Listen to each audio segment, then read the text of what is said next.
The K9 panics beside the Marine. There was no fire, yet he would not move. The mountain was quiet that morning. Not peaceful, just quiet in the way that makes a man feel watched. Ethan moved carefully along the narrow trail, his boots pressing into damp soil still dark from last night's fog. Pine needles clung to his pant legs. The air smelled clean, sharp, and cold enough to sting the inside of his lungs. Somewhere far below, a river moved slowly through stone, but up here, nothing stirred. Except Ash. The German shepherd had stopped. Not slowed. Not hesitated. Stopped. His body locked in place as if the ground itself had taken hold of him. His ears flattened tight against his head. His tail dropped low, stiff as iron. Ethan felt the leash go tight in his hand and turned back. Ash stood at the edge of a small clearing. Bare dirt. A few broken branches. Nothing else. No smoke. No flames. No scent of burning wood. Ash, Ethan said quietly. The dog did not look at him. Ash's chest rose fast. His breath came short, uneven, like he was running while standing still. His paws dug into the earth, claws scraping dirt. Not forward. Not back. Just holding. Ethan scanned the area out of instinct. Tree line. Rocks. Wind direction. Everything looked ordinary. Too ordinary. There is nothing here, Ethan said, more to himself than to the dog. Ash let out a low sound from deep in his throat. Not a bark. Not a growl. Something closer to pain. His muscles trembled beneath his coat, and for the first time since Ethan had known him, Ash tried to pull away not toward danger, but away from it. Ethan dropped to one knee. Easy boy, he said. I am here. The words felt thin in the open air. Ash's eyes were wide now, fixed on a spot just ahead where the ground dipped slightly before rising again. A place Ethan had already walked past without noticing anything at all. To Ethan, it was just dirt and shadow. To Ash, it was something else entirely. The dog refused to move. Ethan loosened the leash and stood, stepping carefully around Ash to look. The ground bore faint marks. Old ones. Scorched in places, but not recently. Blackened stones half buried beneath soil and moss. Charred wood, long since broken. Down by weather and time. This was not a fire site from last night. This was old. Very old.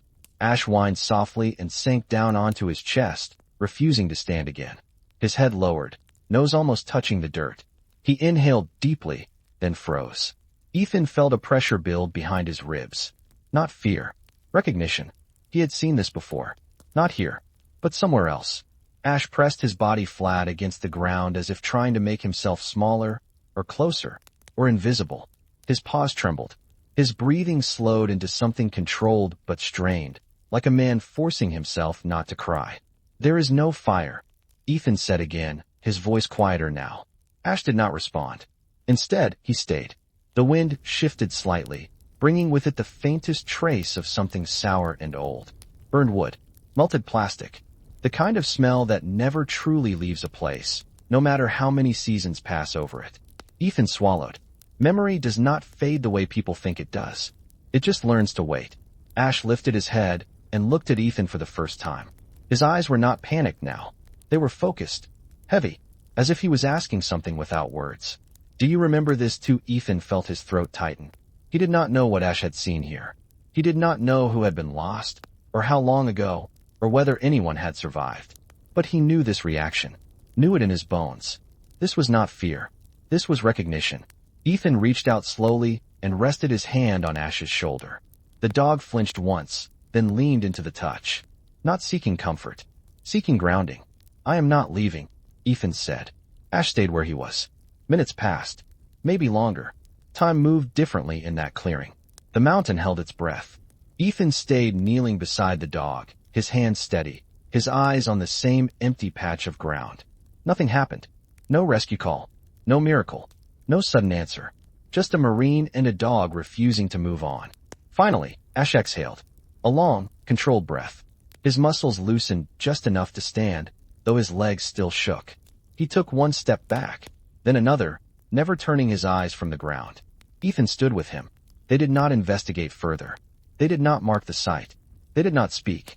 Some places do not need explanation. As they turned back toward the trail, Ethan glanced once more at the clearing. It looked harmless again. Just dirt. Just trees. But Ash walked close to his side now, pressing his shoulder lightly against Ethan's leg as they moved away. Whatever had happened there had not burned itself out.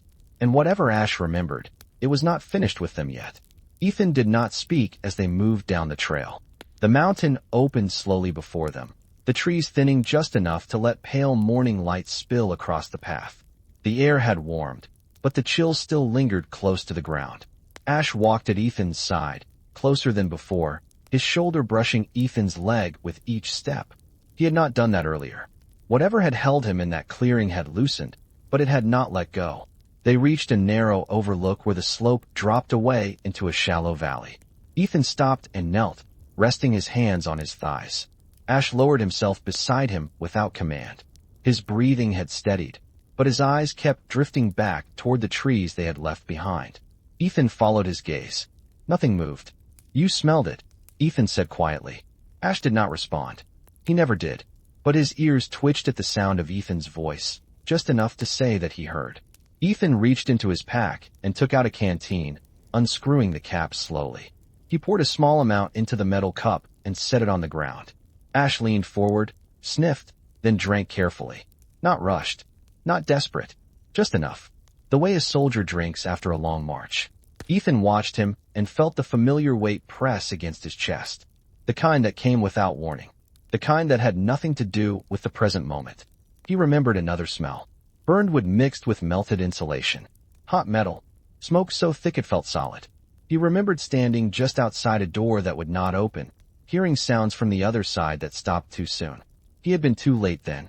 Ash finished drinking and lifted his head, his nose pointed toward the wind. His posture changed.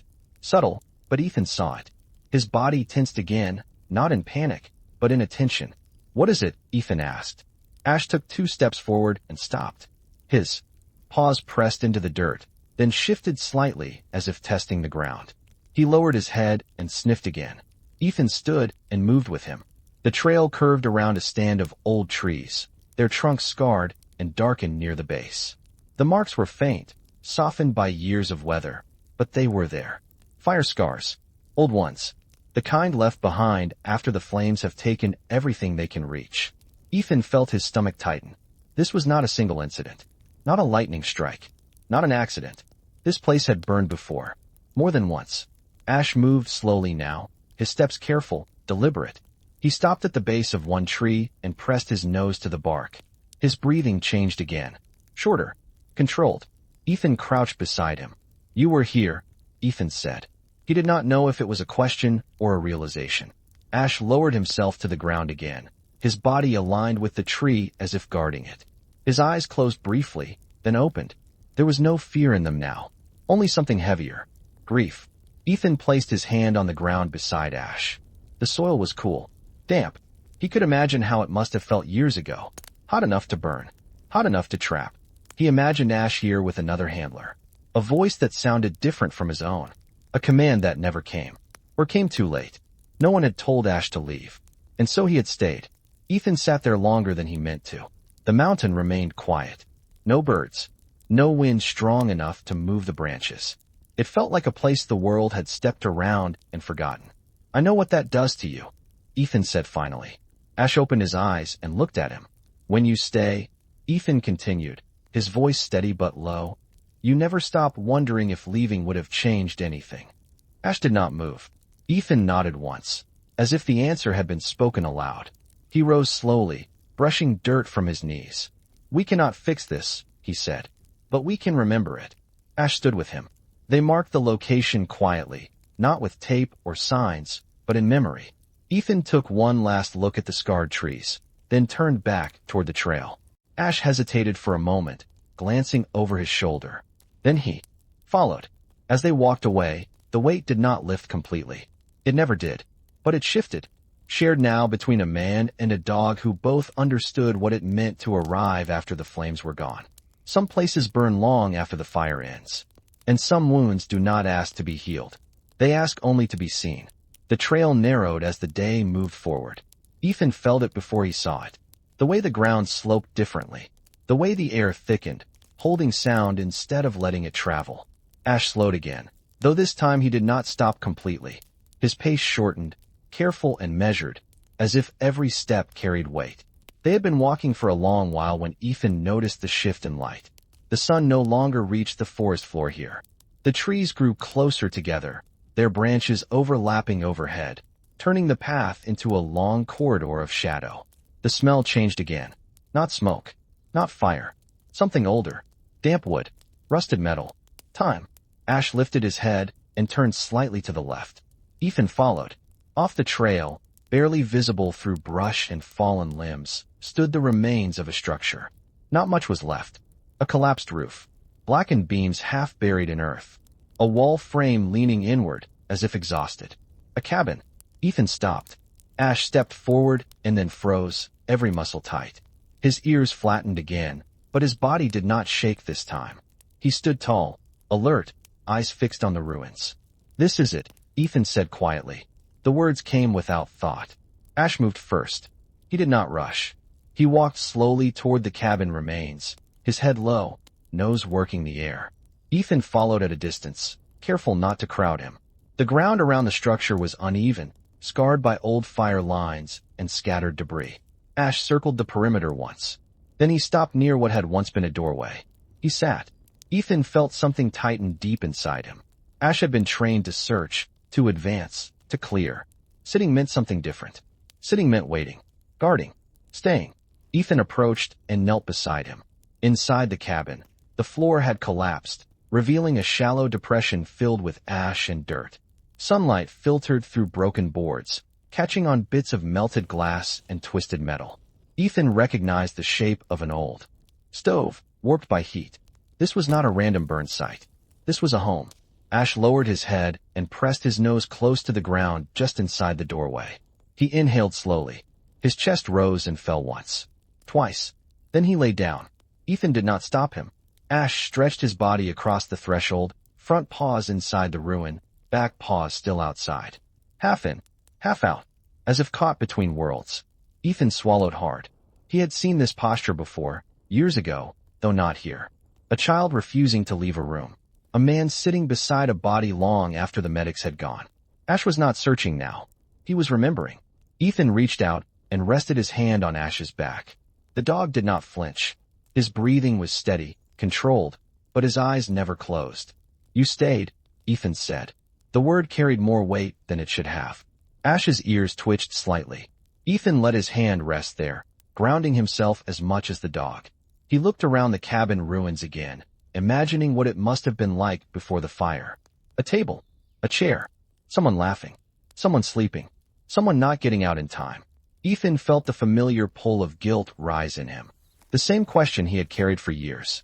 If I had been faster, if I had noticed sooner, if I had stayed instead of leaving, he pushed the thoughts away, just as he always did. Ash shifted suddenly, lifting his head. His ears angled forward, sharp. His body tensed, not in fear, but in alert focus. Ethan froze. "What is it?" he whispered. Ash stood and stepped carefully into the cabin remains. He moved toward the far corner, where the ground dipped slightly. He sniffed again, then pawed once at the dirt. Ethan moved closer. Beneath the ash and debris, something solid lay hidden. Not large, not obvious. Ethan brushed away loose dirt with his gloved hand. A small metal object emerged. Blackened, warped. A collar tag. Ethan picked it up slowly. The name was unreadable, melted by heat, but the shape was unmistakable. A dog tag, not military. K9. Ethan closed his fingers around it. Ash sat beside him, his posture calm now. The panic was gone. The weight remained, but it had changed. Settled. "He did not leave you," Ethan said softly. Ash leaned into his leg. The mountain stayed quiet around them. No wind. No sound. Just two survivors standing at the edge of something that had never been properly mourned. Some fires do not ask to be put out. They ask to be remembered. And sometimes, that is where healing begins. These stories don't come often. If you want to hear more, stay. The air changed as the afternoon wore on. Not suddenly. Not enough for most people to notice. But Ash noticed. Ethan felt it in the way the forest grew still again, like it was bracing itself. The light slanted lower through the trees, turning the burned cabin behind them into a dark shape that no longer looked empty, but finished. They did not leave right away. Ethan stayed crouched near the doorway, the warped collar tag resting heavy in his pocket. Ash remained seated beside him, facing outward, his body positioned between Ethan and the forest, as if standing watch over something that could no longer speak for itself. Minutes passed. Maybe longer. Finally, Ethan stood. "We should move," he said quietly. Ash did not resist. He rose and followed, but he glanced back once more before stepping away from the ruins. Just once. Enough to say goodbye. They returned to the trail as the sun slipped lower behind the ridge. Shadows stretched long and thin across the ground, turning roots into shapes that looked like fingers reaching up from the soil. The temperature dropped again, cool air settling into the valleys first. Ethan adjusted the straps of his pack and checked their position against memory. They were farther from the access road than he liked. The mountain had a way of closing paths once daylight faded.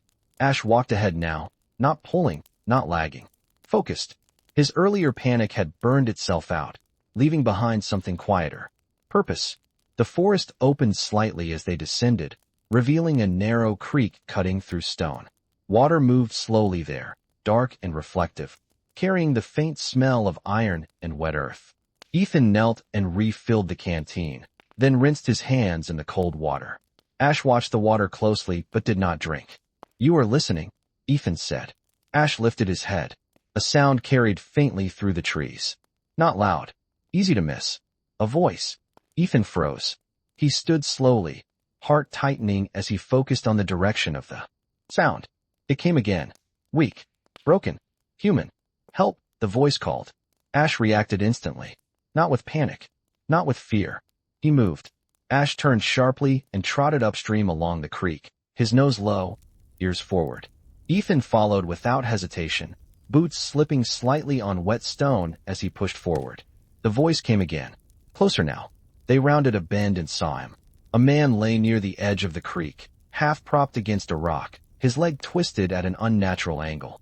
His face was pale, streaked with dirt and sweat. His breathing was shallow, uneven. One hand clutched at the ground as if trying to keep himself from slipping into the water. Ash reached him first and stopped just short, lowering his body and making himself visible without crowding. His presence was calm, grounded. The man's eyes flickered open wider when he saw the dog. "Thank God," he whispered. Ethan knelt beside him immediately, assessing the injury with quick, practiced movements. The leg was broken. Badly. Likely a fall from higher up the slope. No obvious bleeding, but the man was in shock. "You are going to be all right," Ethan said. "I am here." The words came easily this time. Ash moved closer and lay down beside the man, pressing his body along the man's side. The dog's warmth transferred quickly. The man's breathing slowed just a little. "I thought I was alone," the man said. "You were not," Ethan replied. Ethan worked carefully, stabilizing the leg as best he could with what he had. He checked the man's pulse. Weak but steady. He glanced at the sky through the trees. Light was fading faster now. They would not get out before dark. Ash remained still throughout it all, his body firm and present. Not guarding. Not searching. Staying. The man's eyes closed briefly. "Do not sleep," Ethan said gently. "I am trying," the man replied. "It hurts." "I know," Ethan said. "Stay with us." Ash lifted his head and made eye contact with the man. His gaze was steady, intent. The man nodded faintly, as if understanding something without words. Time stretched again, pulling long and thin. The forest dimmed around them. Night sounds began to creep back in. A distant call of an owl. The soft rustle of leaves. Ethan knew help would not reach them until morning. They settled in.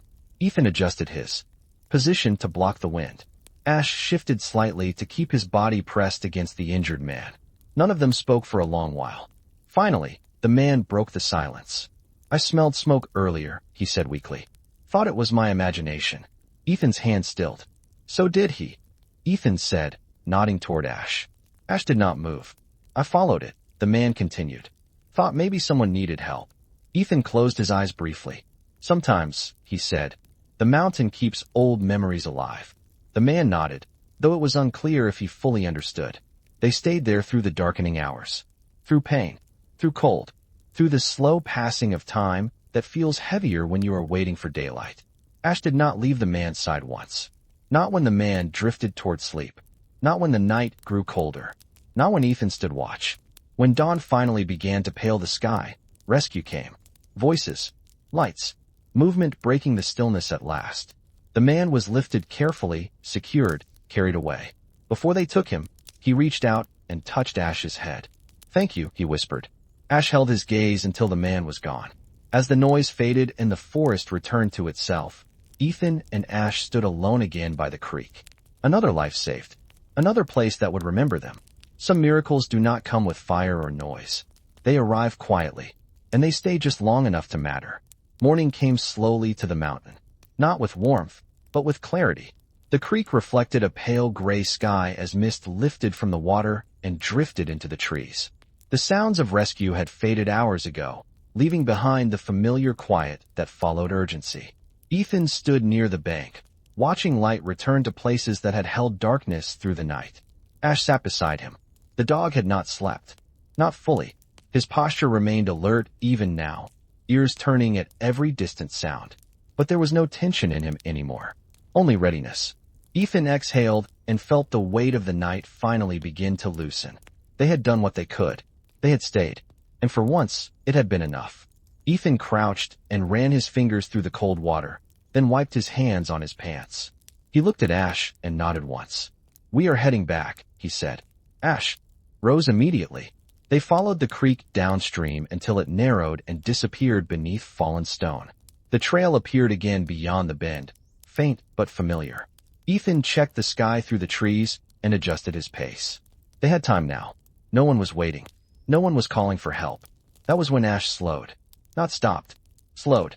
His head lifted. His body angled slightly away from the trail toward higher ground. The same ridge they had come down from earlier. The place with burned trees. The place with memory.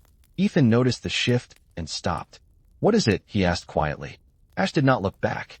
His eyes fixed on the slope above them. The wind carried faint scents downward. Pine. Wet earth. And something else that Ethan could not name. Ash took one step uphill and paused. Ethan felt his chest tighten. "We do not have to," Ethan said. Ash remained still. Ethan waited. Ash took another step. Ethan followed. The climb was slow. Not steep, but tiring after a night without rest. Ash moved ahead, confident now, no longer panicked. His earlier fear had transformed into something more deliberate, purpose shaped by experience. They reached the ridge as the sun crested the far peaks, light spilling across the forest in thin bands. The burned cabin lay ahead, quiet and unchanged.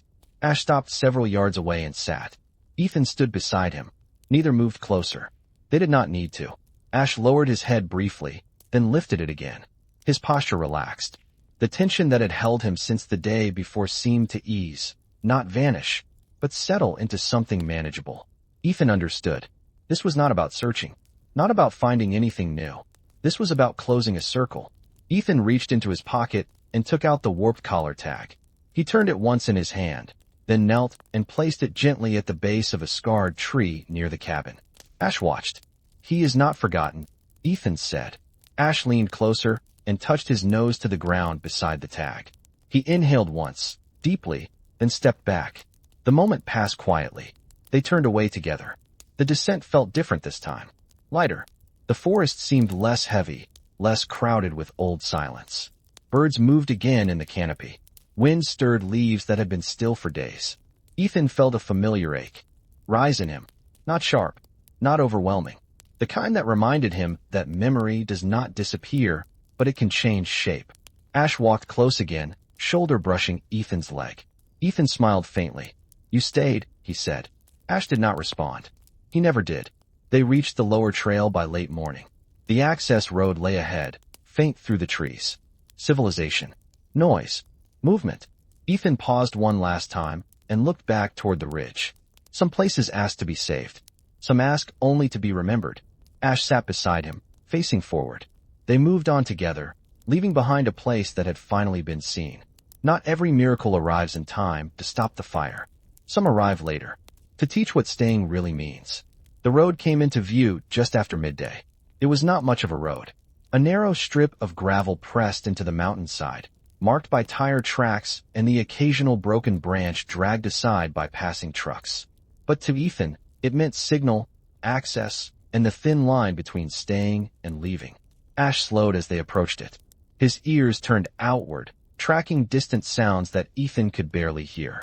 An engine, voices, human movement returning to a place that had held silence for days. A Forest Service truck sat parked near the bend, its door open. A man stood beside it, scanning the tree line with binoculars. He lowered them when he saw Ethan and Ash. "There you are," the man called. "We have been looking for you." Ethan raised a hand in acknowledgement and walked closer. Ash stayed at his side, posture calm but alert. "The injured hiker is stable," Ethan said. "Rescue took him out at first light." The man nodded. Relief crossed his face briefly before fading into concern.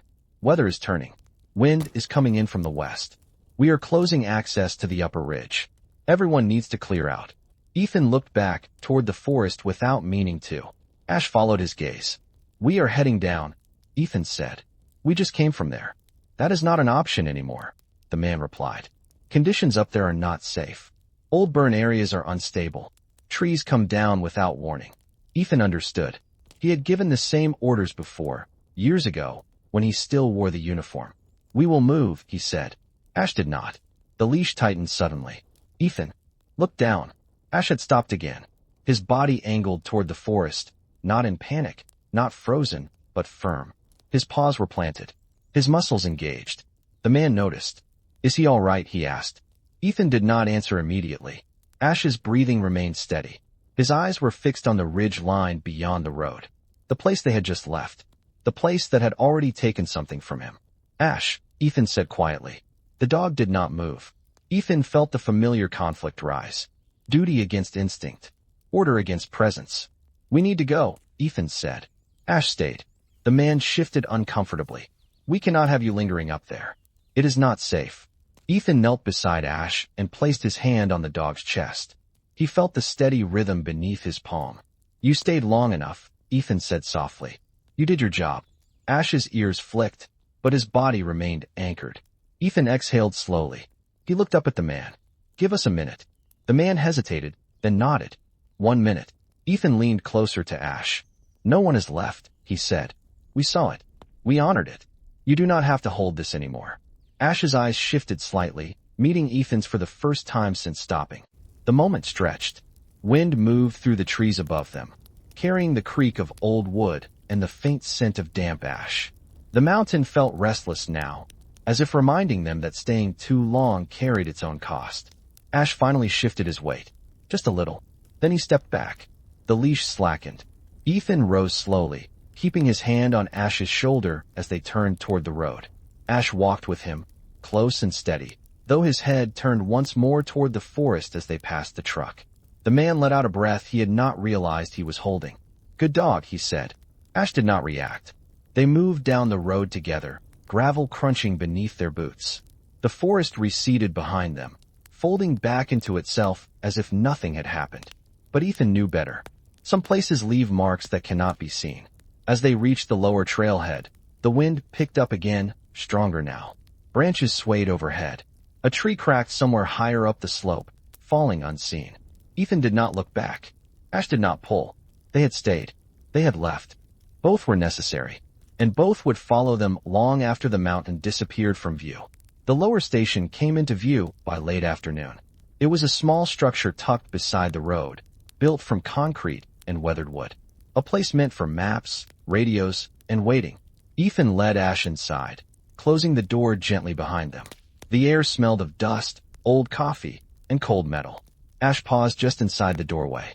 He scanned the room once, then settled near the wall, sitting upright with his back straight and his eyes forward. Not resting, not guarding, just present. Ethan removed his pack and set it down slowly. His body felt heavier now that the urgency had passed. Adrenaline fades quietly, leaving only fatigue behind. A radio crackled on the table. Ethan turned toward it just as a voice broke through the static. "We have a call coming in from the north slope," the dispatcher said. "Possible structure collapse near the old service road. 2 occupants reported earlier. 1 adult, 1 child." Ethan froze. Ash's ears snapped forward. Ethan moved to the radio. "Repeat last transmission," he said. "Adult female and 1 child were seen entering the structure earlier this morning," the dispatcher repeated. "No contact since. Conditions unstable. We are requesting confirmation and assistance." Ethan closed his eyes briefly. The north slope. Burned scars. Old damage. Weak ground. Ash stood before Ethan moved. The dog took 2 steps toward the door and stopped, waiting. Ethan opened it. The light outside had begun to soften, the sun lowering toward the ridgeline. Wind moved steadily through the trees, carrying loose debris down the slope. The mountain was not finished with them. They reached the site just before dusk. What remained of the structure barely deserved the name. A collapsed outbuilding. A section of roof pinned beneath fallen timber. Smoke curled faintly from somewhere beneath the debris, not from fire, but from crushed insulation and broken wiring. Ethan called out as they approached. No answer. Ash moved ahead carefully, his body low, nose working fast. He stopped near a gap in the debris and let out a single sharp breath. Ethan dropped to his knees. "Hello," he called again. "We are here to help." A sound came back. A cry. Small. Thin. A child. Ash reacted immediately. He did not rush. He slid forward carefully, positioning his body to brace unstable boards. While Ethan cleared space with his hands, dust filled the air. The smell of crushed wood and metal pressed close. They found the child first. A little girl, pinned but conscious, her face streaked with dirt and tears. She reached toward Ash as soon as she saw him. "It is all right," Ethan said. "You are safe now."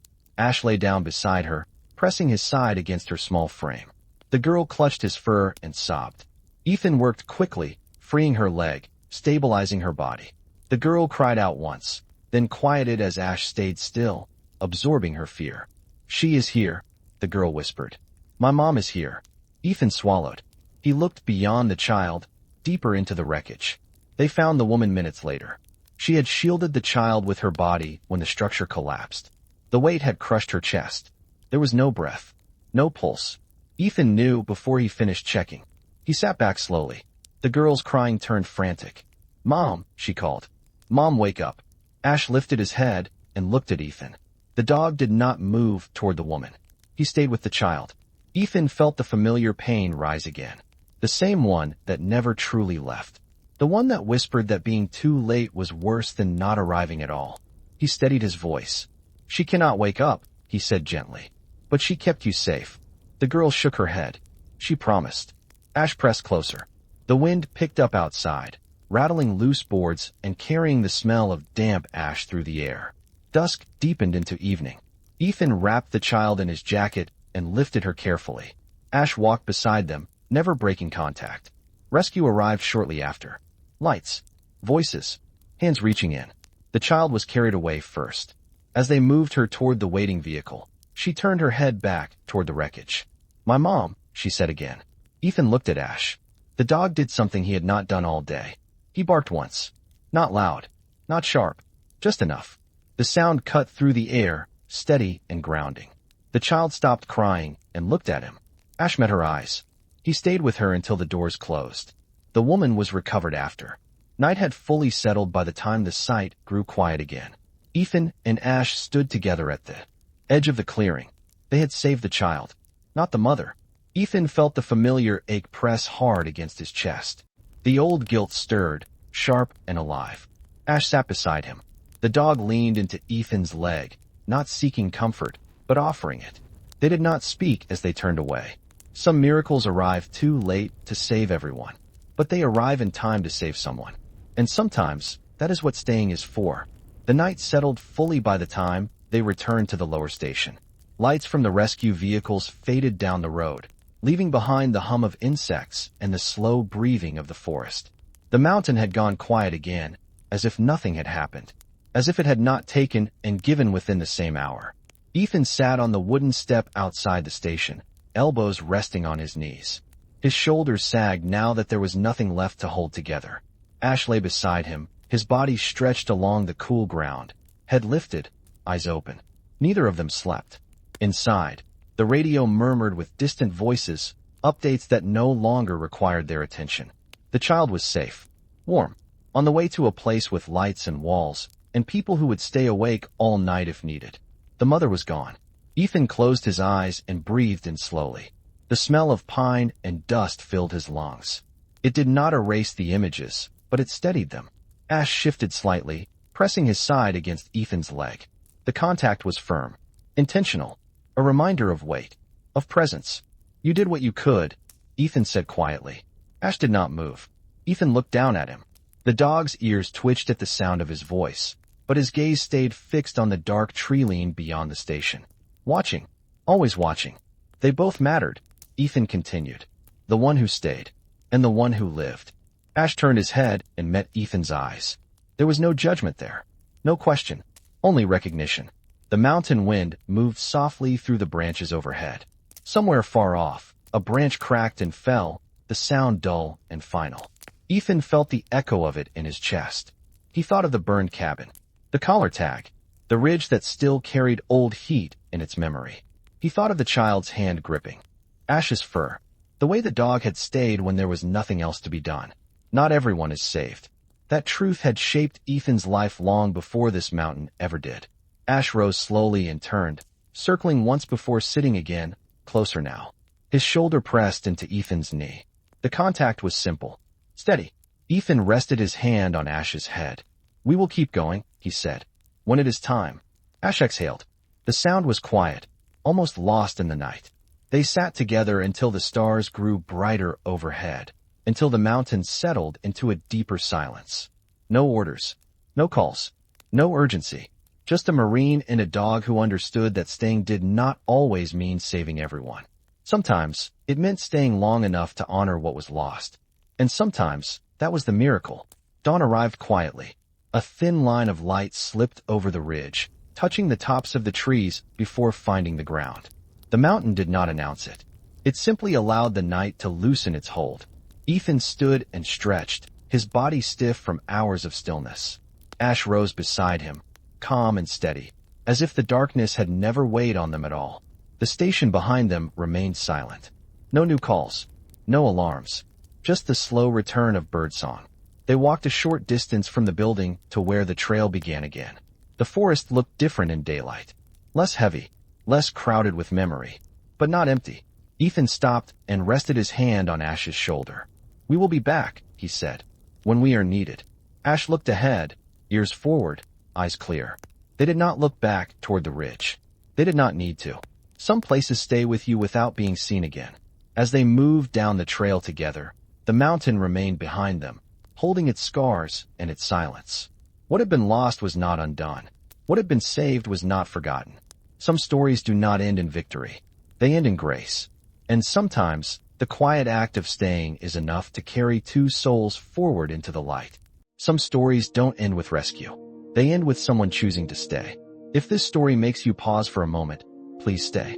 Subscribe, so stories of loyalty and presence aren't forgotten. And if you're ready, stay to hear what comes next.